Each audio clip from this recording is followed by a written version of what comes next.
तो शनिवार की सुबह एक खबर आती है जो मतलब पूरी दुनिया को एक तरह से हिला देती है। हाँ बिल्कुल। अमेरिकी सेना वेनेजुएला की राजधानी काराकास पर हमला करती है और उनके राष्ट्रपति निकोलस मदुरो और उनकी पत्नी को उठाकर ले जाती है। ये सिर्फ एक खबर नहीं है। आज हम इसी पर बात करेंगे कि ये सब हुआ कैसे और क्या अब दुनिया में किसी भी देश पर हमला करने के लिए सिर्फ एक पुराना आरोप ही काफी है। ये सवाल ही आज की सबसे बड़ी हकीकत है। ये सिर्फ एक मिलिट्री ऑपरेशन नहीं है, ये तो सीधे सीधे इंटरनेशनल लॉ और किसी देश की सॉवरेनिटी मतलब उसकी संप्रभुता की धज्जियां उड़ाने जैसा है। और इसके जो असर होंगे वो हमें आने वाले कई सालों तक देखने को मिलेंगे। तो हुआ ये कि अमेरिकी सेना ने ऑपरेशन एब्सोल्यूट रिजॉल्व के तहत काराकास के पास हवाई हमले किए। अमेरिकी राष्ट्रपति इसे अपनी सेना का अभूतपूर्व प्रदर्शन बता रहे हैं, जबकि वेनेजुएला इसे साम्राज्यवादी हमला कह रहा है, जाहिर है। और मादुरो को अमेरिका ले जाया गया है। किस लिए? एक पुराने नार्को आतंकवाद के केस में। हाँ, और ये नार्को आतंकवाद का आरोप भी दिलचस्प है।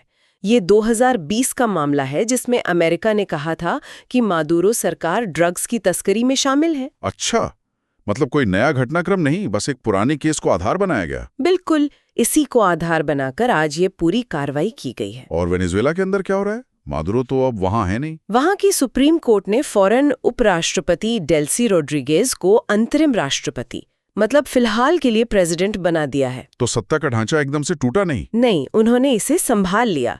लेकिन अमेरिकी राष्ट्रपति ने साफ कर दिया है कि जब तक वहां एक स्थिर सरकार नहीं बन जाती, यूएस का कंट्रोल रहेगा। और स्थिर का मतलब यहाँ शायद अमेरिका समर्थक सरकार है। इसमें कोई शक नहीं। जाहिर है इस पर दुनिया भर से रिएक्शंस आ रहे होंगे। पूरी दुनिया बढ़ गई होगी, है ना?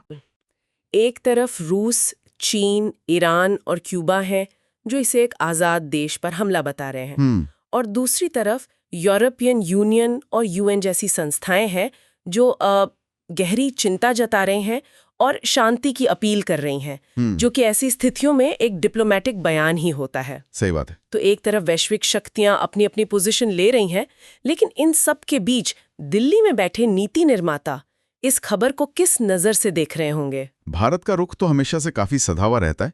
अभी तक कोई सीधा राजनीतिक बयान तो नहीं आया है। नहीं, सिर्फ एक ट्रैवल एडवाइजरी जारी हुई है। और यही भारत के लिए सबसे मुश्किल सिचुएशन है। यहाँ ऊर्जा सुरक्षा से लेकर विदेश नीति तक सब कुछ दांव पर है।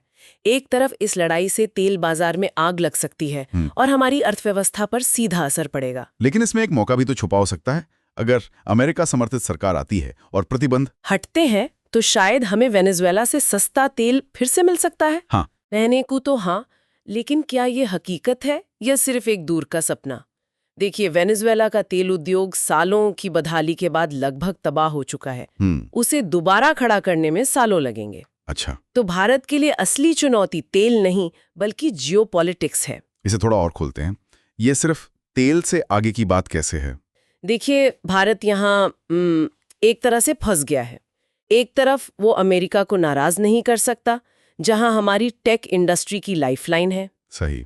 और दूसरी तरफ हम किसी देश पर ऐसे हमले का समर्थन करके चीन को पाकिस्तान के मामले में कोई खुला मैदान भी नहीं दे सकते। ये सिर्फ विदेश नीति नहीं, ये सीधे सीधे राष्ट्रीय सुरक्षा का सवाल है। तो हमें अपनी गुट निरपेक्ष आंदोलन वाली नीति, हाँ, मतलब किसी भी बड़ी शक्ति के गुट में शामिल ना होने की हमारी दशकों पुरानी पहचान और अपने रणनीतिक हितों के बीच एक बहुत बारीक लाइन पर चलना होगा। तो मतलब वेनेजुएला में जो हुआ वो सिर्फ वहीं तक सीमित नहीं है। इसका असर तेल के कुओं से लेकर दिल्ली के साउथ ब्लॉक तक महसूस किया जा रहा है। सही कहा। भारत के लिए यह एक ऐसी स्थिति है जहां उसे अपनी ऊर्जा की जरूरत है, अपने सिद्धांत और बड़ी शक्तियों के साथ अपने संबंधों के बीच एक बहुत ही सावधानी भरा रास्ता चुनना होगा। हर कदम का असर दूर तक जाएगा। बिल्कुल। ये पूरी घटना एक बहुत बड़ा सवाल हमारे सामने छोड़ जाती है। क्या भविष्य में अंतर्राष्ट्रीय कानून और किसी देश की संप्रभुता का सम्मान सिर्फ एक किताबी बात बनकर रह जाएगा, या ये दुनिया को चलाने वाला एक मजबूत नियम बना रहेगा? और इस नई हकीकत में भारत जैसे देश खुद को कहां खड़ा पाते हैं, ये देखना सबसे अहम होगा।